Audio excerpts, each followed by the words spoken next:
Hello दोस्तों, मैं अनु पटेल अपने यूट्यूब चैनल में आप सभी का स्वागत करती हूँ। कजरी गीत सुनाने जा रही हूँ। अच्छा लगे कमेंट में बताना, लाइक शेयर सब्सक्राइब जरूर करिएगा। और बहुत प्यारा कजरी गीत है, ध्यान से सुनिएगा, लास्ट तक जरूर सुनिए। रिमे झिमे बरसे बदरिया, चुए भोला तोहरी झोपड़िया ना। रिमे झिमे बरसे बदरिया, चुए भोला तोहरी झोपड़िया ना।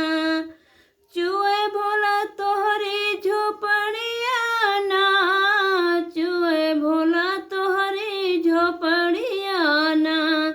रिमे झिमे बरसे बदरिया, चुए भोला तोहरी झोपड़िया ना। भीगेला हे सिवे हमरी चुनरिया, भीगेला हे सिवे हमरी चुनरिया। हमें चली जइबै नैहरवा ना। रिमे झिमे बरसे बदरिया, चुए भोला तोहरी झोपड़िया ना। कैसे के जइबै गौरा अपने नैहरवा, कैसे के जइबै गौरा अपने नैहरवा। गंगा मैया मारे लहरिया ना। रिमे झिमे बरसे बदरिया, चुए भोला तोहरी झोपड़िया ना। चंदन काठ की नैया बनैबे, चंदन काठ की नैया बनैबे।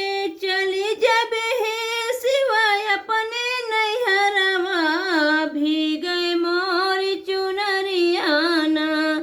चली जबे हे सिवाय अपने नैहरवा, भीगे मोरी चुनरिया ना।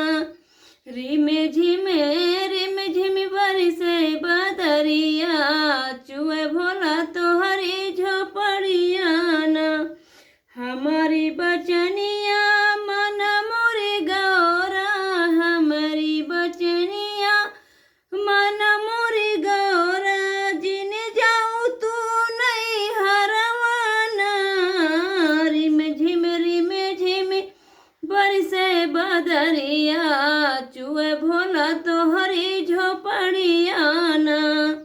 तोहरा के रखब गौरा दिल के भीतरिया, तोहरा के रखब गौरा दिल के भीतरिया। भीगे नहीं देबे चुनरिया ना। रिमे झिमे बरसे बदरिया, चुए भोला तोहरी झोपड़िया ना।